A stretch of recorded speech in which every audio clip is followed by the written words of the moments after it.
میں ایک بچے کے اندر ایک بڑی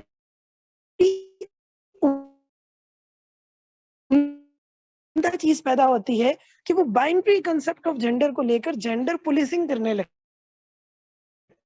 ہے. یہ بڑی کمال کا ایک چیز ہے, یہ نیچرلی تمام میں ہمیں نظر آتا ہے. ابھی کیا آپ دیکھیں گے کہ 1 کلاس کے یا 2 کلاس کے یا پرائمری کے یا پلے گروپ کے بچے جو ہیں وہ ایک دوسرے کو چھیڑ رہے ہوتے ہیں, اس نے لڑکیوں والا بیگ پہنا ہے, یہ لڑکیوں والی بوٹل لے آیا ہے, یہ لڑکیوں والے کپڑے پہنتا ہے. آپ نے یہ چیزیں نوٹس کی ہوں گی. سو this is basically gender policing. تو یہاں سے ایک بات پتہ چلتی ہے کہ بابا یہ تو کوئی اور ہی معاملہ ہے, یہ تو ہیومن سائیکی کے اندر ڈیولپڈ ہے,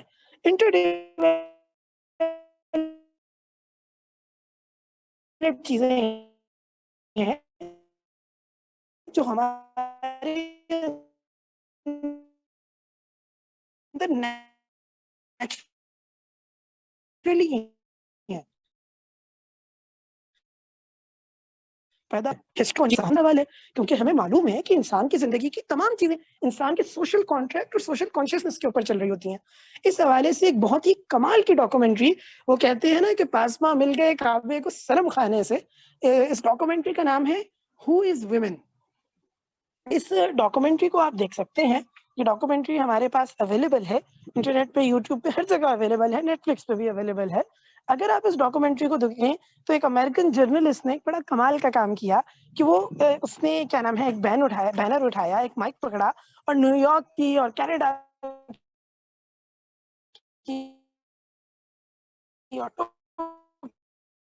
کی گلیوں میں نکل گیا, یعنی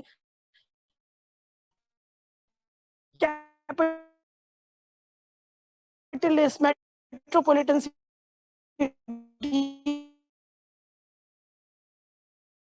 کی گلیوں اور ویمن کی اپنی خواہش ہے کہ either she is he or he, مطلب کہ ان کے ہاں ایک کنفیوژن پائی جاتی تھی. یہ کام کہاں ہوا؟ یہ کیپٹلسٹ میٹروپولیٹن سٹیز میں ہوا. اس کے بعد وہی بندہ اٹھا اور وہ پھر اب افریقن نیشنز میں جو ایون کرسچن, یعنی یہ بات نہیں ہے کہ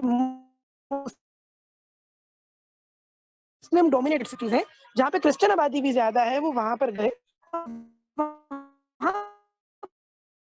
پر انہوں نے یہ سوال پوچھنا شروع کیا, کیا ملیشیا کے لوگ ہوں, وہ رشیا کے لوگ ہوں, یا وہ مڈل ایسٹ اور سینٹرل ایشیا کے لوگ ہوں, وہ سب کانٹیننٹ کے لوگ ہوں, تو وہ لوگ حیران ہو گئے کہ اچھا تمہیں یہ بھی نہیں پتا کہ عورت کیا ہوتی ہے. اور تقریباً 95% لوگوں نے بتایا کہ مرد یہ ہوتا ہے اور عورت یہ ہوتی ہے, تمہیں نہیں پتا کہ کیا ہوتی ہیں. پھر اس نے دوسرا سوال یہ پوچھا کہ کیا ایک عورت اپنا جینڈر تبدیل کر سکتی ہے, یا ایک مرد اپنا سمت تبدیل کر سکتا ہے. تو میٹروپولیٹن سٹیز کے لوگ یا تو خاموش رہے یا کنفیوز ہو گئے یا کہنے لگے کہ ہاں کر سکتا ہے, جبکہ یہی سوال جب ان ٹرائبل ایریاز میں اور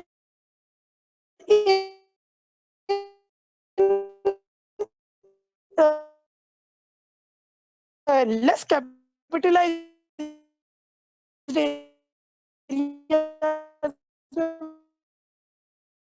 پوچھا گیا تو لوگ ہنسنا ہمارا رب العزت نے, اللہ رب العالمین نے ایک نوزائیدہ بچے کے اندر پیدا کر دی ہے, وہ بڑی ہو کر, وہ پھیل کر, وہ پھول کر, وہ سامنے آ کر بہت بڑی سطح پر انسانوں کا کلیکٹیو کانشیسنس بن جاتی ہے, انسانوں کا ہسٹوریکل کانشیسنس بن جاتی ہے. اور اس کی بنیاد پر بجا طور پر یہ کہا جا سکتا ہے کہ بائنری کنسپٹ آف جینڈر ہماری فطرت کی آواز ہے. جزاک اللہ. جی بہت اچھا ایکسپلین کیا آپ نے طلحہ بھائی. مجھے ایک اور اس کے بارے میں سوال پوچھنا تھا کہ جو آپ نے کنفیوژن کے بارے میں ڈسپوریا, تو آج کے موجودہ دور کو لے کے آخر اتنی زیادہ پرابلم ہے کہ ہر یہ it's a good question first of all. Secondly اگر ہم کچھ اسٹیٹس کو اٹھا کر دیکھ لیں نا, کچھ رپورٹس کو دیکھ لیں, کچھ فیکچوئل فگرس کو دیکھ لیں, so you will be shocked. یہ یونائٹڈ نیشنز کی رپورٹ ہے, ان کی ویب سائٹ پہ اویلیبل ہے, you can go and check from it. صرف اور صرف شاکنگ فگرس فار یو. پورے ورلڈ کی صرف اور صرف ہمارے پاس 9.8% ایسے لوگ ہیں جو اول جینڈر ڈسپوریا پہ یقین رکھتے ہیں. مطلب سب سے پہلی بات یہ ہے کہ 91.2% لوگ تو وہ ہیں جو اس چیز پہ یقین ہی نہیں رکھتے. ٹھیک ہے, they literally didn't believe on what the hell is going on regarding the gender. They believe on the